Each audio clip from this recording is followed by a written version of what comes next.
അങ്ങനെ കേരളം കണ്ട ഏറ്റവും വലിയ തട്ടിപ്പായ ഹൈറിച്ച് എന്ന മണി ചെയിൻ കമ്പനി അവസാനിക്കുകയാണ്. നേരത്തെ താൽക്കാലികമായി അറ്റാച്ച് ചെയ്ത സ്വത്തൊക്കെ സ്ഥിരമാക്കുന്നത് അനുവദിച്ചിരിക്കുന്നു. ഹൈറിച്ച് എന്ന തട്ടിപ്പ് കമ്പനി കാരണം തങ്ങളുടെ പണം നഷ്ടമായി എന്ന് കാണിച്ച് കേസ് കൊടുത്തവർക്ക് ആസ്തികൾ ജപ്തി ചെയ്ത ശേഷം പണം തിരികെ കിട്ടി തുടങ്ങും. കേസ് കൊടുക്കാത്തവർക്ക് കാക്കനാട് ജയിലിൽ പോയി പ്രതാപൻ സാറിനെ കണ്ട് കാലിൽ വീണ് കരയാവുന്നതാണ്. ഇനി ഇംഗ്ലീഷിൽ വന്ന കോടതിയുടെ സ്റ്റേറ്റ്മെന്റ് മനസ്സിലാകാത്ത ഹൈറിച്ചിലെ വിഡ്ഢികൾക്ക് വേണ്ടി പറയാം. സർക്കാരിന്റെ അഭ്യർത്ഥനയെ അനുവദിച്ചു എന്നതിൽ കാണിക്കുന്നു കോമ്പീറ്റന്റ് അതോറിറ്റിയുടെ പ്രാഥമിക അറ്റാച്ച്മെന്റ് സ്ഥിരമായി പ്രഖ്യാപിച്ചിരിക്കുന്നു എന്നാണ്. അതായത് ഹൈറിച്ച് ഈ കേസിൽ തോറ്റുവെന്ന് വ്യക്തമാകും. ഇതിലെ വിശേഷം എന്തെന്നാൽ വളരെ കുറച്ച് പരാതികൾ മാത്രം വന്നിട്ടുള്ളതിനാൽ അവർക്കൊക്കെ പണം തിരികെ കിട്ടുമെന്നതാണ്. ബാക്കി പണം സർക്കാർ കണ്ടുകിട്ടും. ഈ തട്ടിപ്പിലൂടെ കോടികൾ നേടിയ ലീഡർമാർക്കെതിരെ ഇഡിയും രംഗത്ത് വരും. നിങ്ങളുടെ മോഹന വാഗ്ദാനങ്ങളെല്ലാം പല പല വീഡിയോകളിലായിട്ട് തെളിവായി കിടപ്പുണ്ട്. 1,70,00,000 പേരെ പറ്റിച്ചു നിന്ന പ്രതാപനും ശ്രീനയും ജിനിലും പിജീഷും അബ്ദുൾ ബാരിയും ഷബിയും ഒക്കെ ഇനി എന്താണ് പണം നഷ്ടമായവരോട് പറയാൻ പോകുന്നത്? ആകെ പറയാൻ പോകുന്നത് അപ്പീൽ പോകും എന്നാണ്.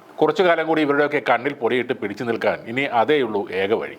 നിങ്ങളുടെ ഭാഗത്ത് എന്തെങ്കിലും ഒരു തരുമ്പ് ന്യായം ഉണ്ടായിരുന്നെങ്കിൽ, അല്ലെങ്കിൽ ഈ കമ്പനി ലീഗലായിട്ടാണ് കാര്യങ്ങൾ ചെയ്തിരുന്നതെന്ന് തെളിയിക്കാനുള്ള ഒരു രേഖയെങ്കിലും ഉണ്ടായിരുന്നെങ്കിൽ പ്രതാപൻ ഇത്രയും നാൾ ജയിലിൽ കിടക്കുമായിരുന്നു. പല പ്രമാദമായ കേസിലെ പ്രതികളും ജാമ്യത്തിൽ പുറത്തു വരുമ്പോൾ ഇട്ട് മൂടാനുള്ള പണമുണ്ടായിട്ടും പ്രതാപൻ ജയിലിൽ കൊതുകടി കൊള്ളുന്നത് വലിയ രീതിയിൽ ഈ കൊള്ള നടത്തിയത് കൊണ്ട് തന്നെയാണ്. പണവും സ്വാധീനവുമുള്ള ഹൈറിച്ചിന്റെ തെറ്റായ രീതിയെ നിയമത്തിന് മുന്നിൽ കൊണ്ടുവരാൻ തയ്യാറായ കുറച്ച് നല്ലവരായ ആളുകളുടെ പരിശ്രമം വിജയം കണ്ടിരിക്കുന്നു. ഇനിയും ഹൈറിച്ചിനെ ജയ് വിളിക്കാം. അതിനൊപ്പം പഴയ വികാരനിർഭരമായ ആവേശം തുളുമ്പുന്ന ഹൈറിച്ചിൽ ചേരാൻ ഓടി വരുന്ന ആളുകളുടെ കുറച്ച് വാക്കുകളും കേൾക്കാം. പുഷ്പട്ട ഞാൻ വരുന്നു പുഷ്പട്ട എല്ലാം അടിവേര് പറ ഞാൻ കരക്കും പുഷ്പട്ട.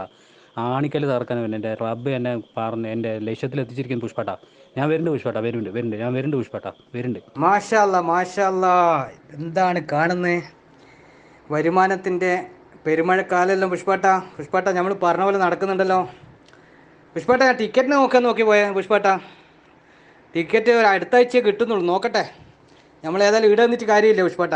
നാട്ടിൽ ഇങ്ങനെ വരുമാനം കട്ടൊക്കെ എടുക്കുമ്പോൾ പിന്നെ നമ്മൾ ഇവിടെ എന്തിനാ വെറുതെ കഷ്ടപ്പെട്ട് നിൽക്കുന്നത് പുഷ്പട്ട? കമോൺ പുഷ്പട്ട.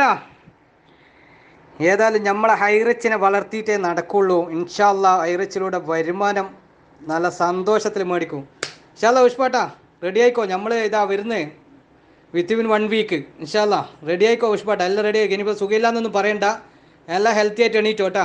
നമ്മളിതാ വരുന്നുണ്ട്.